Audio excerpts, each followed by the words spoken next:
Depression खुदकुशी तक लेके जाता है? ऑब्वियसली इरफान भाई, अपनी जान लेना ये कोई नॉर्मल बंदा तो नहीं कर सकता, जितना मर्जी वो आजमाइश का शिकार हो, जो मर्जी हो। Suicide is never the solution. Religious बंदा भी इरफान भाई डिप्रेस हो सकता है, किसी मेंटल इलनेस का शिकार हो सकता है। जब ये वॉर हुई थी, द ग्रेट बैटल एंजल्स की और जिन्स की, तो एंजल्स ने जिन्नात को कुछ को मार दिया, ज़्यादातर को मार दिया जो रेबेलियस डेविल्स थे। तो इब्लीस जिन है, आपको पता है, और बहुत पावरफुल जिन है। डिप्रेशन खुदकुशी तक लेके जाता है इरफान भी इस लेवल पे आ जाता है? आप बहुत से लोगों से आपको कोई मुसलसल कनेक्शन है, मुसलसल यूथ के साथ कनेक्शन, जितनी डिप्रेस्ड यूथ है वो कोई और शायद इस वक्त नहीं है, तो इसलिए मैं बार बार आपको उधर घुमा घुमा के वहीं पे लेके आ रहा हूं। ऑब्वियसली इरफान भी देखिए, एक बंदा जब आपके साथ हुआ कि किसी ने कहा कि यार नहीं बस मैं नहीं, it's enough, I have done, that's it. Obviously Irfan भी अपनी जान लेना ये कोई नॉर्मल बंदा तो नहीं कर सकता, जितना मर्जी वो आजमाइश का शिकार हो, जो मर्जी हो। और जिनमें मरने का हौसला हो उनको तो जी लेना चाहिए। एग्जैक्टली। तो इसलिए ये तो करता ही वो इरफान भी, जो बेचारा जिसके बस से चीज़ निकल चुकी होती। इसीलिए ना हमारे स्कॉलर्स का फतवा है इसके ऊपर।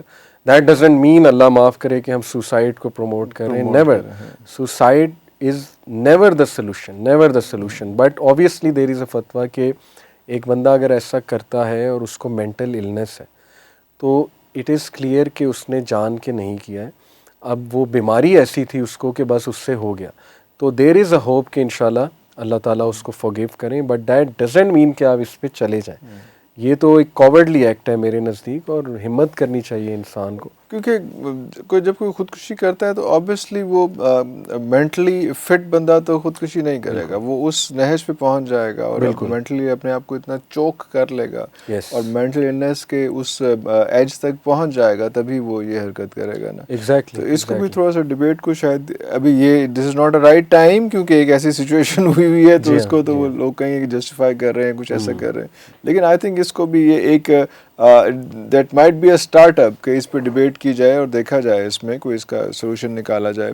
और शायद वो जो इर्द गिर्द के लोग हैं उन पे भी बहुत बड़ी जिम्मेदारी आती है, अगर कोई ऐसा बंदा इतने डिप्रेशन फेज में जाता क्यों है, और जो माशरा है वो कैसे बिहेव करता है, वो उसको कैसे सपोर्ट करता है, वो उसको कैसे अपब्रिंगिंग उसकी करता है, साथ लेके चलता है कि वो एक तो डिप्रेशन वाला बंदा अपने आप को आइसोलेट कर लेता है और सारा, तो कैसे वो माशरा जो है, जो इर्द गिर्द के लोग हैं, उन्होंने कैसे उसके साथ बिहेव किया। तो शायद वो भी क्वेश्चनेबल होंगे कि यार एक सिचुएशन आई तुम्हारे इर्द गिर्द, उसमें वो जो हमसाये थे, अगर हमसायों को नहीं पता कि तुम्हारे साथ बंदा इतना डिप्रेस्ड है या भूखा है, हमसायों की तो एक हमसायगी के बारे में तो बहुत बड़ी बड़ी बातें, बहुत बड़ा बड़ा जिक्र किया जाता है दीन के हवाले से, लेकिन वो सिर्फ रोटी खिलाने के लिए नहीं है, वो और भी आई थिंक वो बहुत सारी चीज़ों पूरी बॉन्डिंग है, वो पूरी बॉन्डिंग है। तो इसको थोड़ा सा एक्सप्लेन करेंगे कि कहाँ पे, मतलब कोई वे आउट नजर आ रहा है कि बस ऐसी कहीं छुट्टी हो गई? क्योंकि डिप्रेशन हम लोग जब निकलते हैं, आप सड़क पे जाते हैं, सड़क पे एक बंदा दूसरे से लड़ रहा है और वो बाइक का कोई टक्कर हो गई है, कुछ हो गया, साइकिल वाले ने कुछ कर दिया या कुछ, तो वो असल में वो सड़क पे झगड़ रहे हैं, तो मकसद तो झगड़ा नहीं है, वो अपना कोई कथारसिस है, अपना कोई गुस्सा है, जो अपनी भड़ास है जो उस साइड पे निकल रही है। तो किस तरह से लोगों को थोड़ा सा सैम्पल किया जाए, किस तरह से बड़ा इंटरेस्टिंग सवाल है। टू बी ऑनेस्ट, कभी कभी तो मायूसी हो जाती है, इवन मुझे भी हो जाती है जब मसाइल सुनते हैं। रियली बंदा सर पकड़ लेता है कि कहाँ से शुरू करें, क्या क्या ठीक करें, मतलब ये भी खराब है, ये भी खराब है। और सरप्राइजिंग मसाइल, वो नॉर्मल मसाइल नहीं है जो आपका आज का जो एक मौलम है वो 5, 6, 8, 10 मसाइल के हल बता देता है। एग्जैक्टली। और वो वाले मसाइल नहीं है। वो आज की यूथ का और रौला ही नहीं है, वो मसला ही नहीं है। उसका जो मसला है उसको कैसे पहुंचना है, वो तो आपके लिए भी हर बार कोई सरप्राइज होता होगा कि यार इनको किस तरह से हैंडल करें, किस तरह से टैकल करें। बिल्कुल, डैमेज तो बहुत हो गया इरफान भाई, और कुछ मेरे दोस्त हैं वो तो कहते हैं इररिकवरेबल डैमेज हो चुका है, मतलब इररिकवरेबल, लिटरली वो ये वर्ड्स यूज करते हैं। मतलब मेरे कुछ साइकोलॉजिस्ट दोस्त हैं, this what I am saying, वो हमें बताते हैं कि रिकवरेबल डैमेज हो चुका है, अल्लाह माफ़ करे, जिस लेवल पे मेंटल इलनेस चली गई है। बट हम ये नहीं कहेंगे, मैं तो बहुत होपफुल होता हूँ हमेशा, क्योंकि अल्लाह ने बैलेंस में बनाई है पूरी कायनात। There is always balance. हक और बातिल की जंग भी है, डिफ़िकल्टीज़ और ईज़ भी साथ साथ होती हैं। फ़इन्ना माल उसरी उसरा इन्ना माल उसरी उसरा, यहाँ तो अल्लाह ने एक डिफ़िकल्टी के साथ 2 ईज़ का हाँ जी, वादा हाँ किया जी, है। हाँ फिर जी। देखें Allah is the one who revives dead earth. बंजर ज़मीन को आप देखें हरियाली अल्लाह दे हरियाली देता है, आती तो है। बंजर दिल को, एक बिल्कुल डेड सोल को क्यों नहीं अल्लाह रिवाइव कर सकता। तो मायूसी नहीं है इंशाल्लाह।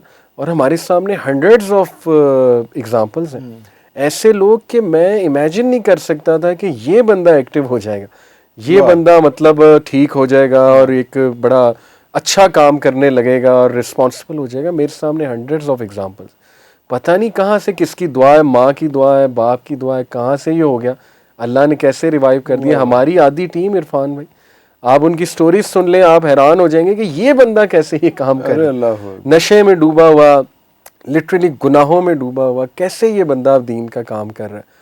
तो बस ये होप रखें इरफान भाई, इंशाल्लाह there is hope, hope there तो इज होप। रखनी उसके तो, और ऑप्शन और अच्छी रख ही सकने हैं जी, बच्चे, ऐसे ही वही सारा कुछ है। मस्त है। हमने बात की उन फोर्सेस के हवाले से जिन्होंने ये सारा स्टेज एक प्लान किया उसमें, और इस एरिया में और हर जगह पे जो है वो एक अनरेस्ट और न्यूडिटी और सारा कुछ वो सब कुछ प्रमोट किया, सब कुछ किया। एक और फोर्स है, वो फोर्स जो है वो यहाँ पे पहले इस दुनिया में थी इंसान के आने से पहले, मैं जिन्नात की बात कर रहा हूँ, और आप वहाँ पे आ गए हैं, जो पहले इलाका जिन्नात का था दुनिया, और आप वहाँ पे आ गए हैं, तो they might not be so happy with you. So वो भी फोर्सेस हैं जो आपको डिस्टर्ब करती हैं, उनसे बचने के लिए, और वो सारा कुछ भी तो एक बड़ा इंपॉर्टेंट फैक्टर है ना सर। एग्जैक्टली इरफान भी देखें, इब्लीस खुद कितना लड़ी है उनसे, बंदा की करे। लड़ाई तो है जी बहुत, और अल्लाह ने पहले ही वॉर्न भी कर दिया था हमें कि जा तो रहे हो, लेकिन चैलेंजेस वहाँ बहुत ज्यादा हैं। शैतान और नफ्स दोनों साथ साथ हैं, आपको पता है, अनअटेंडेड नहीं छोड़ा था अल्लाह ने, सब सॉल्यूशंस दे के और वॉर्न करके भेजा था। तो इब्लीस जिन है, आपको पता है, और बहुत पावरफुल जिन है, और उसके साथ जो मजीद जिन हैं दे आर डीमंस, शयातीन।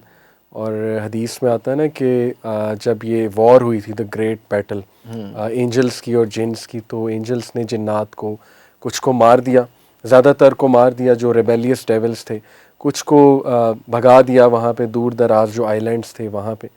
तो ये एक हदीस है बड़ी इंटरेस्टिंग, सही मुस्लिम की मरफू हदीस है, एक सहाबी का कॉल है कि वो कहते हैं कि कुर्ब क़यामत में वो जिन्नात जिनको हज़रत सुलेमान ने समंदर के अंडर कैद किया हुआ था, वो बाहर आ जाएंगे और वो बाहर आके कुरान पढ़ेंगे। अरे अब ये जो कुरान पढ़ना है, मैंने उलमा से पूछा था इससे क्या मुराद है, तो दे सेड कि ये उनका कुरान होगा, और Quran is something which is recited. So मैं तो इसमें बहुत डीप जाता हूँ इरफान में। लिटरली ये जो म्यूज़िक इंडस्ट्री है, ये लिरिक्स डायरेक्ट इल्यूमिनाटी से आ रही है, लिरिक्स डायरेक्ट मुझे तो लगता है शयातीन आके लिखवाते हैं। वो आ चुके हैं, समुद्र से निकल आए हैं वो लोग, बिल्कुल, और पानियों पे ज्यादा समन किया है बाकायदा इल्यूमिनाटी फ्री मेसन ने। अब वही बात है कि कॉन्स्पिरेसी हो जाएगी, बट जाहिर है मेरी इस पे एक प्रॉपर रिसर्च है। आप देखें रिहाना और कितने सिंगर्स ने एक्नॉलेज किया है कि जब हम स्टेज पे होते हैं तो हमें एक सोल आ जाती है अजीब सी, वी आर नॉट आवरसेल्व्स, और वो बोल रहे होते हैं आके, और लिटरली वो पोजेस लगते हैं। तो अल्लाह माफ़ करे, ये बड़ा अपने इंपॉर्टेंट टॉपिक छेड़ा है, बड़ा रोल है इन नेगेटिव फोर्सेस का, डीमंस का। इसीलिए इरफान भाई हमें अल्लाह ने बहुत, अल्लाह के नबी ने देखें कितना स्ट्रिक्टली हमें हिफाजत का कहा है, बिस्मिल्लाह पढ़ के निकलो। क्या है ये कि लेफ़्ट फीट पहले रखो वॉशरूम में, दुआ करके एंटर हो, फिर राइट फीट से एग्जिट हो, फिर घर से बाहर निकलते हुए हर जगह पे राइट फुट है, लेकिन वॉशरूम के लिए वॉशरूम में लेफ्ट, ये इसमें बड़ी साइंस है। फिर कपड़ा पहनते हुए बिस्मिल्लाह पढ़ के पहनो, खाना खाते हुए फिर सुबह शाम के अज़कार हैं। क्यों इतना एम्फसाइज़ किया है? क्योंकि प्रॉफिट ने कहा सहाबा को, एक बार सहाबा बैठे हंस रहे थे, अल्लाह के नबी वहाँ से गुजरे और कहा कि if you knew what I knew you will cry more and laugh less. क्योंकि उनके सामने तो खुला हुआ था सब,